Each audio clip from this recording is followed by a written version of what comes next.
We would like to take a moment to thank you all for coming to today's debates. Thank you to Mr. Nichols and the Sound and Light crew as well. Before we continue on with the debates, we would like to remind all students to please be respectful to the candidates and please refrain from using your phones and/or any other distractions during the debates. The structure of today's debates will proceed in the following format.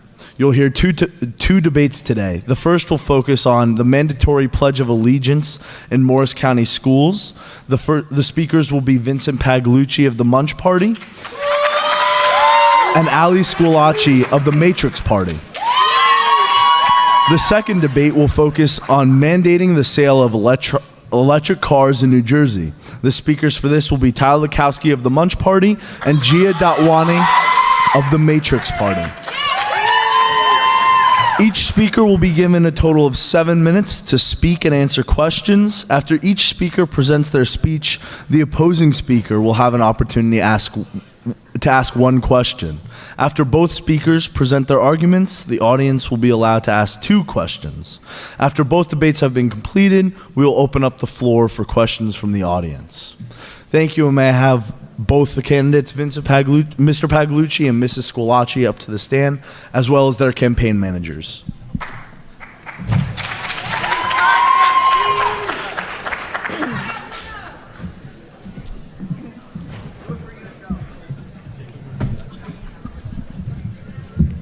Mr. Pagliucci, whenever you are ready, you may begin. Just a few short days ago, I stood in this very spot and asked you all to join me in reciting the pledge. Seeing you all rise and hearing the roar of students who joined me truly warmed my heart. Never have I seen such a passionate group of individuals like yourselves recite the pledge with such pride and dedication. During those moments, we not only came together as students, we came together as Americans. And I am very proud to be with you all again today. Now, I would also like to acknowledge the students who did not participate, who did not stand. I'm here to tell you that you have every right not to join in. Through the First Amendment, no student is obligated to join in, though the First Amendment allows this choice. As you all know, you all have the freedom to choose what you want to do. My opponent's policy would completely rid you of the very choice you all make every day. I'm here to make sure that you all have your freedoms, that you all have your rights, and that you all have a choice. Good afternoon, my fellow Americans. If you don't already know me, my name is Vincent Pagliucci, and I'm here today running on the position of Morris County Commissioner on behalf of the Munch Party. Today I will speak about the United States and one of its most prized possessions, the American flag. This flag is a representation, a symbol of what we as a country stand for: life, liberty, and the pursuit of happiness. Our flag not only represents ideas, it represents everything that encompasses the US of A. The 50 states represented with the 50 stars, the 13 colonies with its 13 stripes, the hardiness and valor of the people with its red color, the purity and innocence with its white color, and vigilance, justice, and perseverance with its blue color. The flag reminds us all how we started and the progress we have made along the way. The American flag is also a reminder that the life we all have right now is a gift. Us being here today is a gift. Us even debating this topic is a gift. We would not be here today if it wasn't for our soldiers, our veterans, our officers who poured their blood and tears into raising that very flag. We stand to honor those who have fought tirelessly so that we could be here today. That is why I stand for the pledge. Sadly, my opponent doesn't see it that way. The Matrix Party wants to make sure that no student is reciting the pledge, even if they want to. They want to take away your right to expression, the right given to you by the First Amendment.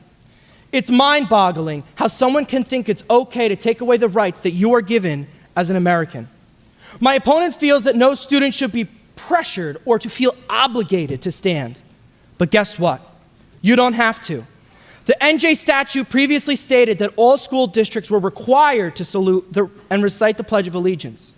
But after Supreme Court case Lip v. Morris, it now clearly states, boards of education and administrators may not require students to salute the flag, recite the Pledge of Allegiance, or be required to stand during the Pledge of Allegiance if the student has a religious, moral, or conscientious reason not to do so. It also included that forcing any child to stand and recite the pledge was unconstitutional. With this thinking, if it's unconstitutional to force people to do it, then it would also be unconstitutional to force everyone not to do it. Don't get it twisted. She's forcing students to not participate even if they wanted to, and by doing so, she is clearly infringing on your right of expression and violating the Constitution. The Matrix Party will paint this picture that their policy will actually help patriotism in America. The truth of the matter is, it will not. Why should we only recite the pledge for 9 days out of the year when there are men and women sacrificing their lives for us every single day? Do they not matter? Why can't we honor them every day? I'm truly dumbfounded that because the Matrix Party feels that doing the Pledge of Allegiance every day creates a routine and diminishes its importance, no one should do it. Why should a party rid me of my right to stand and honor the country that serves and protects me? Why should a party, simply based on feelings instead of fact, unconstitutionally suppress my right to freedom of expression? Why should a party create a policy that rids you of your choice to stand or sit for the pledge? The pledge being stated every day has never been an issue, because regardless of your beliefs on the matter, you have a choice. If you don't like it, don't participate. But if you do, stand loud and stand proud. Do not let the Matrix Party silence you. And as a matter of fact, why don't we rise for the Pledge of Allegiance? I pledge allegiance to the flag of the United States of America and to the republic for which it stands, one nation, under God, indivisible, with liberty and justice for all. That's right. Tell the Matrix Party that you do not want your voice taken away. Tell the Matrix Party that you do not want your rights taken away. Tell the Matrix Party that you do not want your choice taken away. Regardless of your opinion on the flag, no one should be silenced, no one should be suppressed, and no one should have their rights stripped away. My opponent and her party have made it clear that they do not see the value in the American flag. They do not see the value of our Constitution. They do not see the value of the United States, and most importantly, they don't see the value in you. At the end of the day, I'm fighting for you, for your rights. The Matrix Party wants to tear this country apart. They want deceit, they want deception, and they want destruction. We do not need division. We need unity. We need to come together not only as citizens, but as Americans. I'm asking you to vote for Munch this election because we not only stand for the pledge, we stand for you. So join me in munching on the right choice. Vote Munch this election season. Thank you all so much.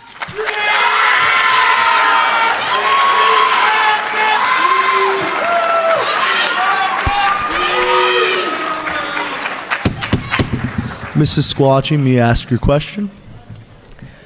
Mr. Pagliucci, why do you prioritize quantity over quality on the topic of national unity against all scientific backing for the opposite? Here's my solution. Doing it every day is important. We're honoring people. Now, I understand you may not want to, but I do. And my right shouldn't be taken away. And as I said in my speech, if you don't like it, you don't want to participate, you have the choice not to. But don't take away our choice to stand just because we want to. Thank you.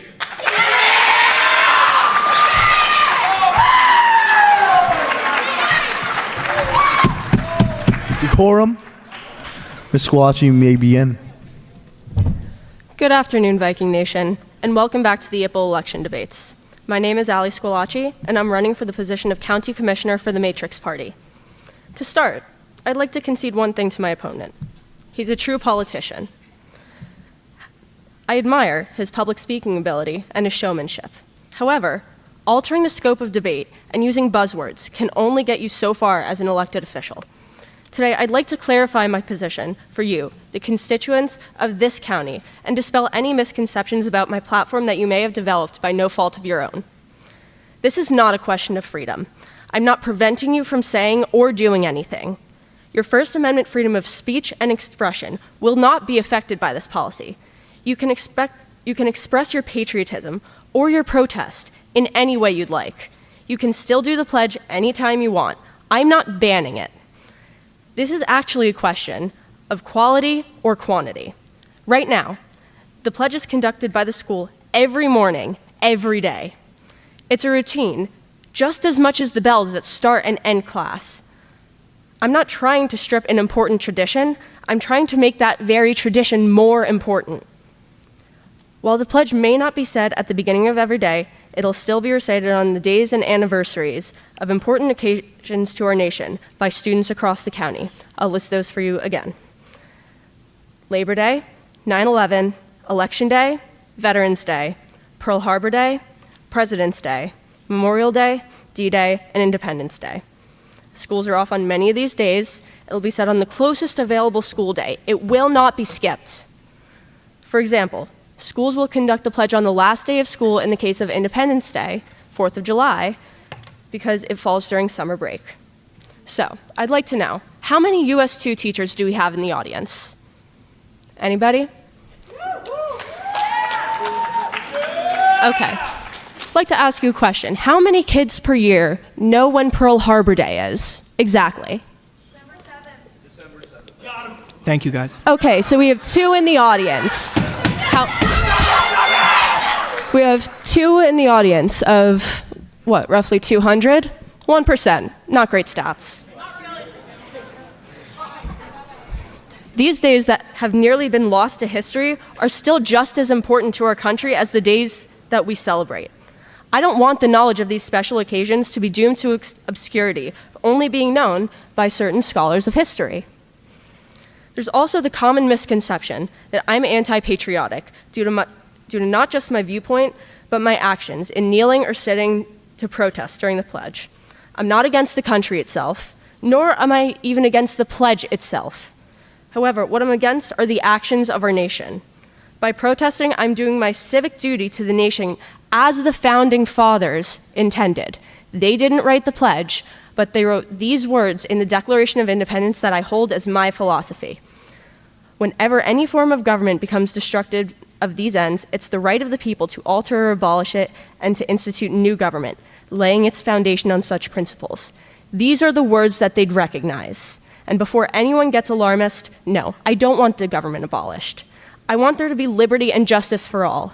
But we're not quite there yet. These words should be promised on days of significance to our country, so they can do us the most good.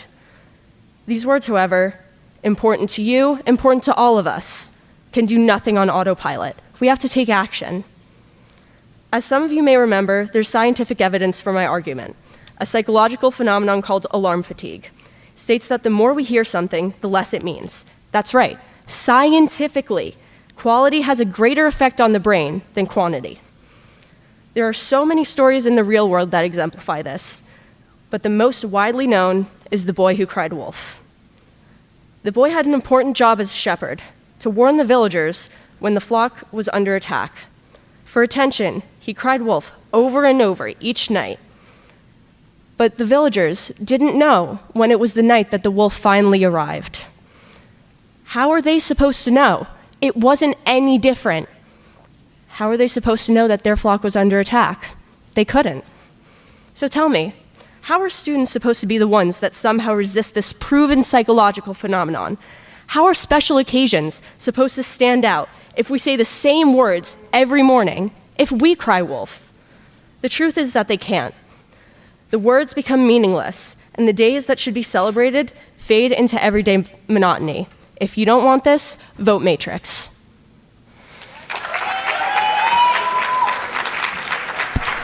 Mr. Pagliucci, may I ask a question? You stated that we should only recite the pledge on the specific 9 days as to increase its value. Though for most of those days we are absent. 4th of July, for example, we are not in school. So your solution is to say it on the day that is closest to the 4th. How does that make the 4th of July more important when we're not even saying it on the actual day?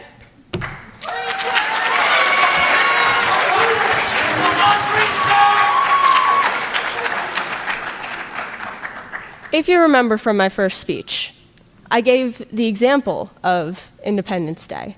How if every day we repeated the fireworks show that takes place here at this very school, the day would lose its meaning. The day doesn't lose its meaning just because we celebrate on a day by proxy. It's still getting its day. It still has the same importance of reducing it, of lessening the amount we say it, of stopping the routine and increasing the value of the tradition. Thank you. At this time, we will open it up to the floor and we'll be taking 2 questions.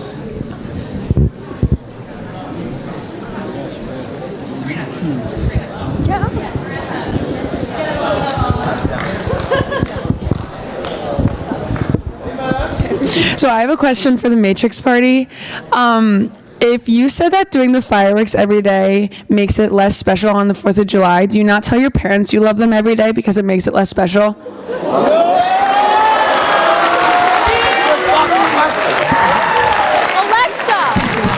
Alexa. Quorum. Excuse me, media members, could you please get another member of the audience to ask a less personal question? That wasn't respectful. Next question.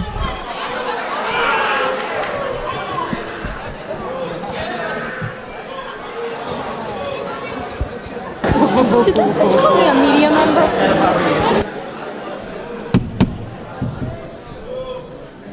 Okay, so I have a question for the Matrix Party. Stand up. Okay, so you really put a lot of emphasis on how doing the pledge every day wouldn't really teach the students about the history of the meaning of the pledge. So wouldn't you say that it would be better to better our education system rather than restrict saying the pledge every day? Quorum. I do think that education on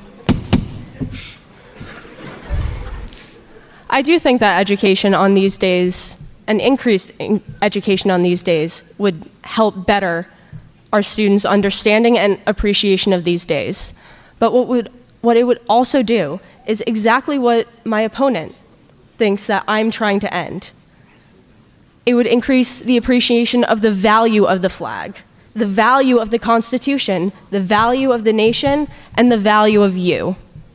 Thank you. Thank you very much, candidates. You may be seated. And at this time, can we please have Mr. Lukowski and Mrs. Dotwani, as well as their campaign managers, up to the stand?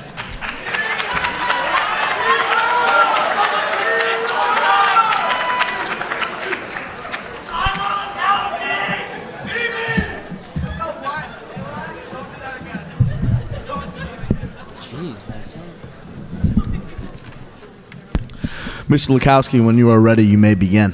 Thank you. This debate is a question of principle. This attack on American automotives questions the integrity of not only the United States, but its lawmakers as well. Well, I don't stand here today to push a narrative or pick a political side. I generally want what's best for everybody and everyday citizens, and this bill would completely eliminate jobs for American automotive engineers, American mechanics, and American diesel technicians, and even that gas station attendant down the street that generously cleans your windshield after you slowly become friends with them. My opponent wants to preach environmental health and cleanliness through the eyes of a dystopian society where we're forced to decide what we buy and sell. This is a situation where a real-life democracy, the people you have the ability to vote into power, decide what you can and cannot buy with your own hard-earned money. If I want to buy a brand new 2023 Ford Raptor pickup truck with 700 horsepower, 37-inch tires, and an upgraded air intake system that gets 15 miles to the gallon, but still boasts a very impressive 0 to 60 in 3.7 seconds, I have every right as an American to do so. I have every right as an American to spend my money on it. And I stand here finding it ironic that a campaign strategy blasting the slogan of free mind and free will wants to stop me from buying my Ford Raptor. Who are you to tell me I can't dream of the day I would be able to drive a pickup truck with an engine fit for a race car? Yet I stand here fearful that the day may never come as I get to utilize the Raptor's maximum towing capacity of 8,000 pounds, as this environmental tyranness tries to rip that away from me as she stands there. This bill being shown is a picture, painted with bright and vibrant colors to give the impression that all this proposition is doing is benefiting the environment and therefore benefiting you. Then you take a step closer and reality decides to step in. And all you can see is an ambush on the American free market as well as the economy. We have run for hundreds of years on the concept of supply and demand. What we as the consumers want to buy will dictate what the producers decide to make. Shoving this mandate down the throats of millions of people will not benefit us. It will not give us a sense of activism that what we're doing is combating climate change. I can tell you what it will do, however. It will anger the hardworking Americans that are having their choice ripped away from them, all based on the deluded concept that we are at fault, that the climate crisis we face as a planet today is my fault and to be placed on my shoulders because I chose to drive to school today in an affordable gas-powered car. This is America, and last I checked, this country lets the market and its consumers, its citizens, dictate what will and will not be bought, not some overly aggressive mandate that strips me of my choice to buy what I choose. During the last debate, I also went into detail about the externalities of lithium and how hard and inconvenient it would be to get from surrounding countries. But there's yet another material used in these batteries with some horrible consequences. Cobalt is mostly found on the African continent, more specifically in the Republic of Congo, which is known for its widespread child labor throughout the years.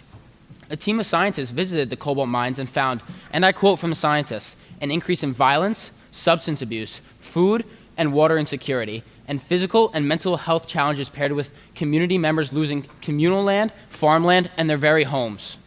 Are we as a country going to support this barbaric exploitation of human lives? Are we going to support this mining to become even more streamlined with EV motors and allow for the deaths of thousands to be our fault because we rushed to push an unfair and unjust mandate on the American people? The mining for this material is also extremely energy intensive, as it's known to lead towards land degeneration, groundwater contamination, and air and water pollution, which is ironic considering the other side is claiming the same pollution is coming from the combustion cars they are attempting to ban in 2035. My opponent has also gone into depth about the price cuts these electric cars have taken, and more specific example is how Tesla has decided to lower prices a staggering 6 times in a market as dire as this one. And I do applaud this company for becoming more consumer friendly. But the reality is the cheapest car in this new line of production is $39,990 for a base Model 3 with 0 additional technological benefits.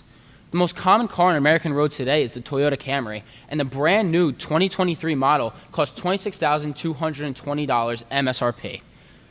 That's a $13,770 difference. Now, I could think of some silly way to put this number into perspective for all of you, like, oh, I don't know, 2,503 Big Macs.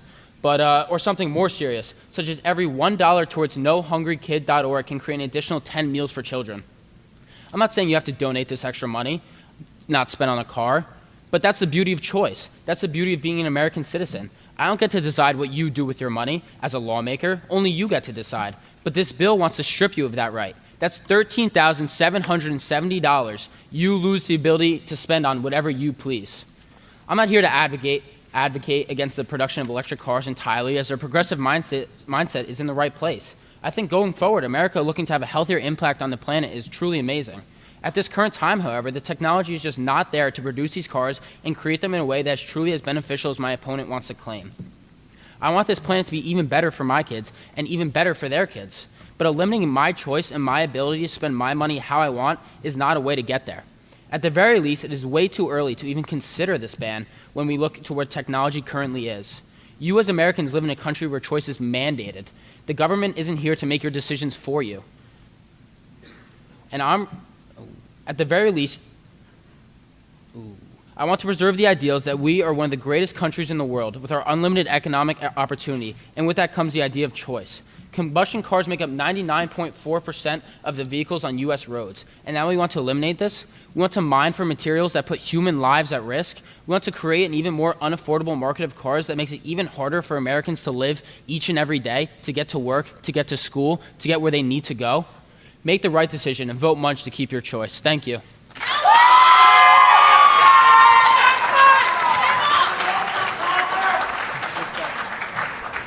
Ms. Dotwani, you may ask your question. Thank you. Mr. Lukowski, with many American-made cars such as GMC beginning to produce electric cars in the United States and therefore produce more jobs and growing our economy, how do you suggest that this policy does not help our economy? Suggesting that this policy does not help our economy in the same way it's not helping the African lives in the Republic of Congo, where child labor is being exploited to make these electric motors, where there are millions of people having to work and being forced into labor in order to make this, and where lives are being destroyed and homes are being taken away from these people, in the sense that if we're the only ones that benefit, how is it fair to the world that just because our environmental policies are maybe benefiting us in the slightest, which in ways that we might see the slightest impact, but in reality, these countries across the world are benefiting in ways much worse? That's where I feel that America shouldn't prioritize our citizens and shouldn't prioritize making ourselves look better in the public eye when there's millions of lives being destroyed across the Atlantic Ocean. Thank you.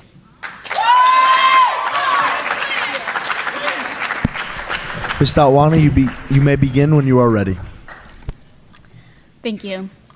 The Bengal tiger, the polar bear, the Adelie penguin, the green sea turtle, animals from vastly different parts of the world. Yet, what do they all have in common? These treasured creatures are at risk of extinction within the next 50 years as a result of climate change. In the last 50 years, animal populations have plummeted nearly 70%. When we were younger, we all grew up learning about these animals in elementary school, hoping that one day we will be able to appreciate and see these species firsthand. Like Mr. Takwian said earlier today, I'm nervous. I'm nervous for the future of our lives, our children's lives, and if we even get that far, our grandchildren. And I'm nervous that they won't be able to experience the beautiful land we live on, Earth. We are steps away from irreversible damage to our climate. Now, I don't want to lead by fear, but I want you all to understand the situation presented in front of us. With the expedited rate of climate change as a result of careless actions of previous generations, these animals that we know and cherish will become a far gone myth without our intervention. My name is Gia Datwani, and I'm running for governor on behalf of the Matrix Party with my campaign manager, Alex Giroux, in favor of transitioning to mandating the sale of zero-emission cars in New Jersey by the year 2035. I would like to dispel some misunderstandings about my policy and its impact. My plan proposes that by the year 2035, the state of New Jersey will solely sell zero-emission vehicles. This is not solely the classic lithium battery cars that my opponent speaks so fondly about. That includes hybrid cars, hydrogen fuel cell vehicles, and your classic electric vehicles. According to the United States Environmental Protection Agency, a typical passenger vehicle, the gas ones that he does speak so fondly about, emit about 4.6 metric tons of carbon dioxide per year. Our contribution to air pollution using gas-powered cars expedites the amount of greenhouse gases in the atmosphere, trapping the sun's heat, which causes global warming. According to the California Air Resources Board, there are currently over 70 different makes and models of battery electric, plug-in hybrid electric, and fuel cell electric cars available, with that number expected to grow to nearly 200 in the next few years. There are also various companies already entering the market, with Tesla, Lucid Motors, Rivian, as well as current gas car companies like Volvo and Nissan beginning to produce fully electric cars produced this year. In fact, the Dodge Hellcat my opponent spoke so fondly about on Tuesday about purchasing will be transitioning to an electric transmission after this year.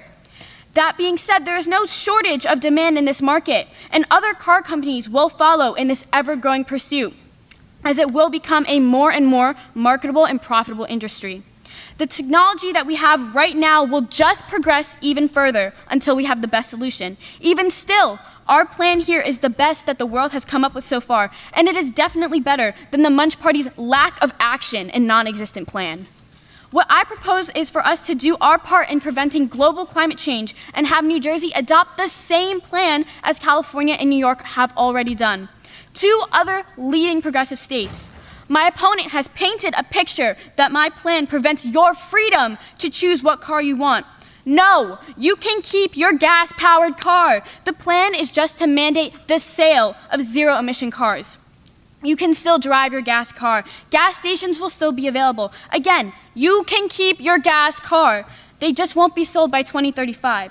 There are many hybrid vehicles that still use gas as well. This is just a gradual implementation plan that's final goal is to eliminate the sale of fully gas-powered cars by 2035. Yes, these cars are heavier. No, there was little to no difference in crash damage and crash rate among gas-powered and hybrid electric vehicles. These vehicles are proven and shown to be very safe to drive as they have a lower center of gravity and are more stable and less likely to tip over. Are you really pushing the freedom of choice when our children will not get to decide the state of our earth that they get to live in? You may not care now, but imagine being born in a place that is projected to be unlivable in your lifetime. My opponent might tell you that it's too soon, but if not now, when? We as New Jerseyans can do our part in helping save our planet and progress our technological advancements as well. This plan is our first step, and the only place to go is from here.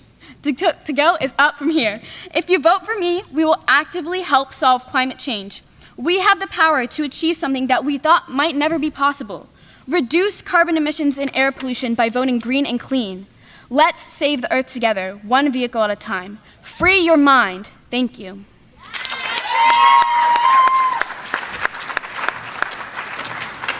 Mr. Lukowski, you may ask your question. With such a steep increase in electric cars for their price, what is your solution to help people already struggling to afford gas-powered vehicles for transportation in America today? Thank you. Thank you for your question. There are several incentive programs that help bring down the upfront costs of electronic vehicles. They include, but are not limited to, federal tax credit, the Clean Vehicle Rebate Project, the Clean Fuels Rewards. There's also the Clean Vehicle Assistance Program and Clean Cars for All. These are all projects that already have been established to help offset the cost of these vehicles. Therefore, with more and more already coming out and the price of electronic batteries already decreasing as a result of their production, these cars will become more and more accessible as the years go on. So I do not feel very worried about the price, as they will honestly mimic the sale of gas-powered cars as well. So, thank you. At this time, we would like to open it up to the floor, and we'll be taking 2 questions. I have a question for the Matrix Party. Where do you plan on disposing of the dead and destroyed EV batteries? Isn't it worse for the environment to dump them in a landfill, since that's really your only option? Thank you. That's a great question. Retired electronic car battery systems can be used in several ways based on their physical characteristics, state of health, and performance. They could be recycled or disposed if no longer usable, and some battery modules removed from vehicles can be refurbished or reused directly as a replacement battery pack in the same model vehicle. Lithium battery packs can also deliver additional years of service in a stationary application. Examples include backup power for homes or cellular towers, for large buildings or sports arenas or electric utility grids.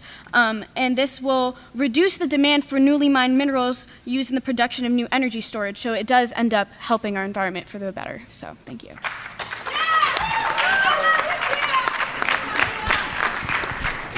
I have a question for the Munch Party. You mentioned that you are having your choice stripped away from you. Don't you think that the recent increase in purchases of electric vehicles shows that most people, probably aside from just you and your party, are actually interested in and choosing to purchase EVs? Thank you for the question. It's a very good question considering, but the increase is for people that can afford this choice. For people that can afford to pay this extra $15,000 per electric vehicle. In inner cities and people that live paycheck to paycheck, they can't afford to buy these electric cars. They can't afford to spend this extra money to go that extra step to make it more environmentally friendly. They need to buy these used cars. They need to buy these gas-powered cars. And these gas-powered cars aren't as bad for the environment as my opponent wants to claim. These EV cars are using so many different things. They're mining from so many different countries with slave labor, and they're using all this additional product that's being left into the environment to mine this lithium, to mine this cobalt. So really, it's not any beneficial. And even though the increase in electric sales, it's just like my opponent mentioned, it's because they're just making new models. It's a new trend. People want to see what it's like. But the people that can afford it, they don't have the ability to spend the money on these electric-powered cars, and they have to still resort to these gas-powered cars. And if we get rid of this choice that allows these people to buy what they want and how they want, that is what's getting rid of my freedom of choice in America. Thank you.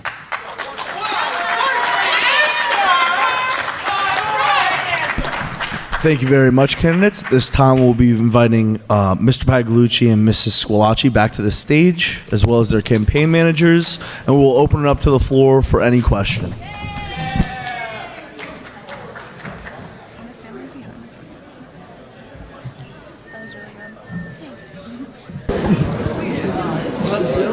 My question is for the Matrix Party on the mandate the electric cars. You say you're not restricting our rights. However, what if in 2035 I want to buy a gas car and I can't? Would that still be restricting my right? I'm sorry, can you repeat your question? I cannot hear you. You say you're not restricting our rights. However, what if in 2035 I want to buy a gas car and I can't? Wouldn't that still be restricting my rights?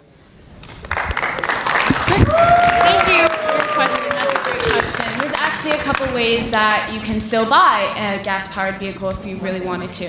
One, buy a used gas car, which are still available, as I previously stated, in the state of New Jersey. Or you could go to another state that doesn't have this mandate. However, there's going to be most that will, but I'm sure there are a few that won't, and you can still buy your car that way as well. But in the long run, we still reduce carbon emissions by reducing our sale. So, and other states will as well. So, thank you for your question. Wait, how do I click it? It's on. Oh. This question is for the Matrix Party.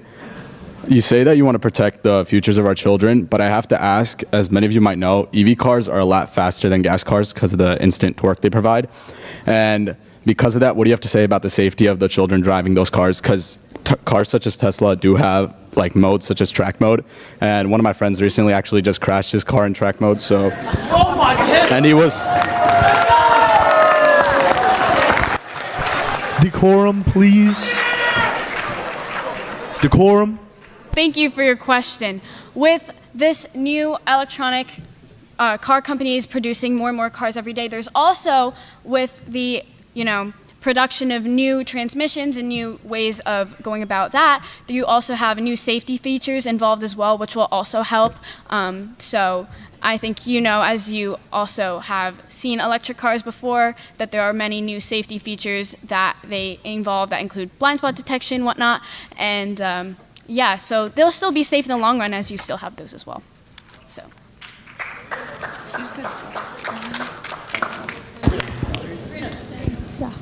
Oh.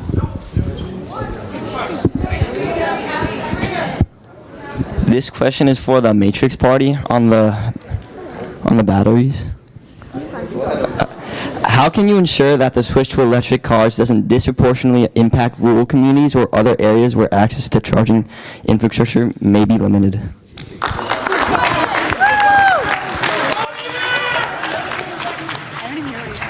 I'm sorry, I really need you to repeat that. It was very low and I could not hear you. Sorry. Good question. How can you ensure that the switch to electric cars doesn't disproportionately impact rural communities or other areas where access to charging infrastructure may be limited? Great. Thank you. Yeah, Owen. Currently, as we are mimicking California's plan, California is also on the fast track to build both electric vehicle charging stations and hydrogen fueling stations with lots of new policies to ensure that everyone can charge and refuel whenever and wherever they need to. And with our new funding, we will also be able to do the same. So I don't think there will be that much of an issue as well with that. So thank you.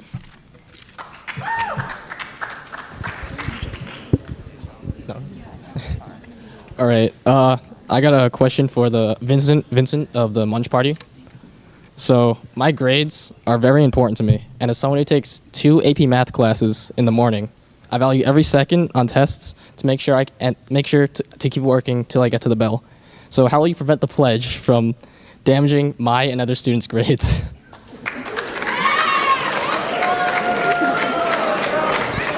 It takes 2 minutes, yo.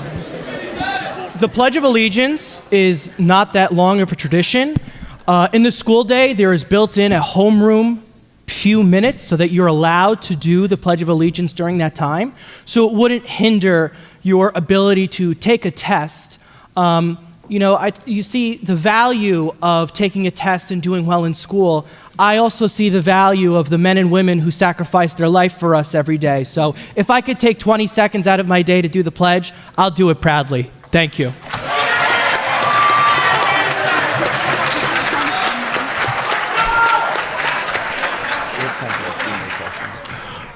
We have enough time for about 3 more questions. I have a question for Gia. So the project site for the Thacker Pass lithium mine is 18,000 acres. Parsippany is about 16,000 acres. How is it better for the environment if you're not using that 18,000 acres for planting trees instead of a mine? Thank you for your question. Actually, lithium is derived from salt lakes instead of mines. So therefore, I don't think your question is very relevant to this conversation, as they are derived from salt lakes. Thank you. Next question, please. Is it on? Is it on? This is for the Matrix Party. How do you expect the people who live in much colder or hotter climates to get around where the lithium batteries cannot perform in those climates?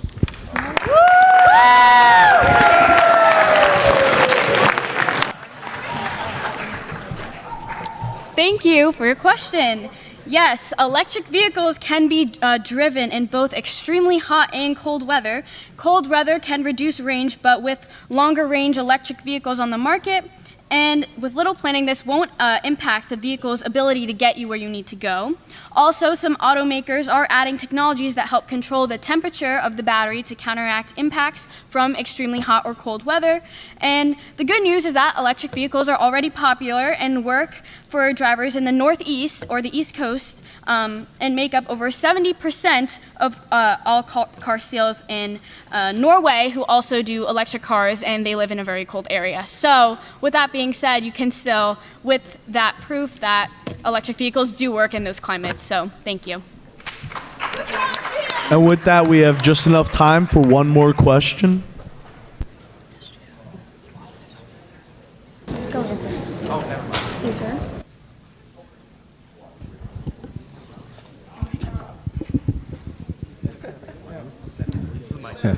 I have a question for the Munch Party for Vincent. So you mentioned quite a number of times in your speech that your opponent wanted to ban the Pledge of Allegiance. However, she quickly mentioned when she started her speech that she did not. Could you please explain the discrepancy between what you said, what you believed your opponent's agenda to be, versus what she actually said in her speech? It's not at all what I believe. It's what she clearly stated. Before, when we meet to do these debates, we have to discuss what our policy is, and that was her policy. I am sadly mistaken that she came out here and did not tell you her policy factually, but I'm here to tell you that I am here to protect you, even though she may not. So that's my answer for you. But thank you for your question.